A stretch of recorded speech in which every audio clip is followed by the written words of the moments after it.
ನಮಸ್ಕಾರ ವೀಕ್ಷಕರೇ, ಪಾಕಸ್ತ್ರ ಚಾನಲ್ಗೆ ಸ್ವಾಗತ.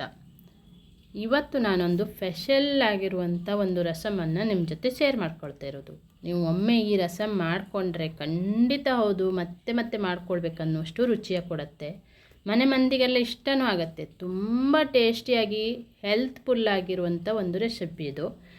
ಆರೋಗ್ಯಕರವಾಗಿರುವಂಥ ಹಾಗೆ ನಮ್ಮ ಬಾಡಿಗೆ ಬೇಕಾಗುವಂಥ ಇಮ್ಯುನಿಟಿಯನ್ನು ಕೊಡುತ್ತೆ. ರೋಗ ನಿರೋಧಕ ಶಕ್ತಿಯನ್ನು ಹೆಚ್ಚಿಸ್ಕೊಳ್ಬೋದು.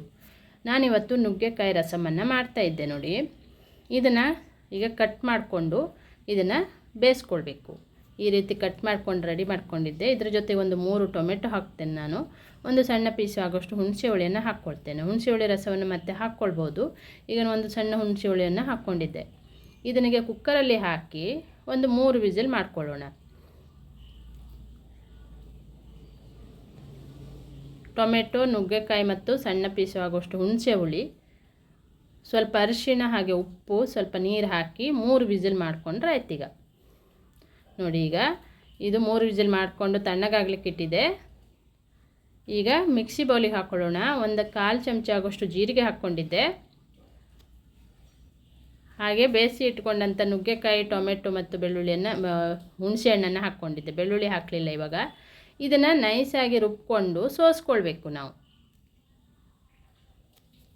ಈ ರುಬ್ಬುವಾಗ ಅದರ ಸ್ಮೆಲ್ ಬರುತ್ತೆ, ತುಂಬ ಚೆನ್ನಾಗಿ ಅನಿಸುತ್ತೆ. ಯಾವಾಗಲೂ ನಿಮ್ಗೆ ಈ ಸಾರು ಮಾಡಿಕೊಂಡು ಎಷ್ಟು ಬೇಕು ಊಟ ಮಾಡಬೇಕು ಅನಿಸುತ್ತೆ, ಅಷ್ಟು ರುಚಿ ಕೊಡುತ್ತೆ ರುಬ್ಬುವಾಗ. ಈಗ ಸೋಸ್ಕೊಂಡು ರೆಡಿ ಮಾಡ್ಕೊಂಡಿದ್ದೆ ನೋಡಿ. ಈಗ ಒಂದು ಪಾತ್ರೆ ತೊಗೊಂಡು ಒಂದು 2 ಸ್ಪೂನ್ ಆಗುವಷ್ಟು ತೆಂಗಿನೆಣ್ಣೆ ಹಾಕ್ಕೊಳ್ಳೋಣ. ಈಗ ಒಗ್ಗರಣೆನ ರೆಡಿ ಮಾಡ್ಕೊಳ್ಳಿಕ್ಕೆ 1 ಸ್ಪೂನ್ ಆಗುವಷ್ಟು ಸಾಸಿವೆ ಹಾಕಿದೆ.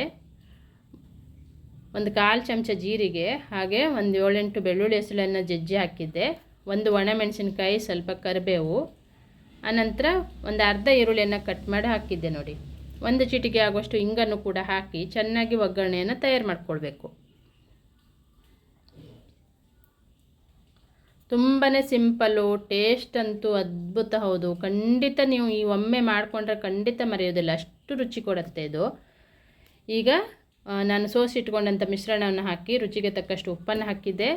ಖಾರಕ್ಕೆ ನಾನಿಲ್ಲಿ ರಸಂ ಪುಡಿಯನ್ನು ಹಾಕ್ತಾ ಇರೋದು. ಯಾವುದೇ ರಸಂ ಪುಡಿಯನ್ನು ಕೂಡ ಹಾಕ್ಕೊಳ್ಬೋದು. ಖಾರಕ್ಕೆ ರುಚಿಗೆ ಅನುಗುಣಕ್ಕೆ ತಕ್ಕಂತೆ ನಾನೊಂದು 2-3 ಸ್ಪೂನ್ ಆಗುವಷ್ಟು ರಸಂ ಪುಡಿ ಹಾಕಿ ಇಲ್ಲಿ 1 ಸ್ಪೂನ್ ಆಗುವಷ್ಟು ಹುಣಸೆ ಹುಳಿ ರಸವನ್ನು ಕೂಡ ಹಾಕಿದ್ದೆ. ಟೊಮೆಟೊ ಹುಳಿ ಇತ್ತಂದರೆ ಹಾಕೋದು ಬೇಡ. ನಿಮಗೆ ಯಾವಾಗ ಸಣ್ಣ ಪೀಸ್ ಹುಣಸೆ ಹುಳಿಯನ್ನು ನಾನು ಬೇಯಲಿಕ್ಕೂ ಹಾಕಿದ್ದೆ. ಈಗ ನೋಡಿ, ಚೆನ್ನಾಗಿ ಕುದಿ ಬರ್ತಾ ಇದೆ ನೋಡಿ. ಆ ಕುದಿ ಬರುವಾಗಲೇ ಆ ಒಂದು ಸ್ಮೆಲ್ಲಿಗೆ ಊಟ ಮಾಡಬೇಕು ಅನಿಸುತ್ತೆ, ಅಷ್ಟು ರುಚಿ ಕೊಡುತ್ತೆ. ಇದನ್ನು ನೀವು ಒಮ್ಮೆ ಟ್ರೈ ಮಾಡಲೇಬೇಕು. ನೋಡಿದ್ರಲ್ಲ, ಎಷ್ಟು ಸಿಂಪಲ್ಲಾಗಿ ಟೇಸ್ಟಿಯಾಗಿರುವಂಥ ನುಗ್ಗೆಕಾಯಿ ಸಾರು ರೆಡಿಯಾಗಿದೆ. ನುಗ್ಗೆಕಾಯಿ ರಸಮ್ ಇದು. ಲಾಸ್ಟಲ್ಲಿ ಕೊತ್ತಂಬರಿ ಸೊಪ್ಪು ಹಾಕಿ ಸ್ಟವನ್ನು ಆಫ್ ಮಾಡ್ಕೊಳ್ಳೋಣ.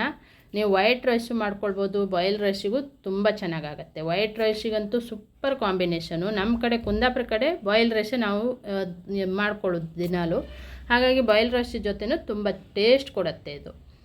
ನನ್ನ ಚಾನಲನ್ನು ಸಬ್ಸ್ಕ್ರೈಬ್ ಮಾಡಿಕೊಂಡು ಪಕ್ಕದಲ್ಲಿರುವಂಥ ಬೆಲ್ ಬಟನನ್ನು ಕ್ಲಿಕ್ ಮಾಡಿದರೆ ಇದೇ ಥರ ಹೊಸ ರುಚಿಯನ್ನು ನಾನು ಅಪ್ಲೋಡ್ ಮಾಡ್ತೇನೆ. ಅದರ ನೋಟಿಫಿಕೇಷನ್ ಫಸ್ಟ್ ನಿಮಗೆ ಬರುತ್ತೆ. ವಿಡಿಯೋವನ್ನು ಇನ್ನೊಬ್ಬರಿಗೆ ಶೇರ್ ಮಾಡಿ, ಲೈಕ್ ಮಾಡಿ, ಸಪೋರ್ಟ್ ಮಾಡಿ. Thank you.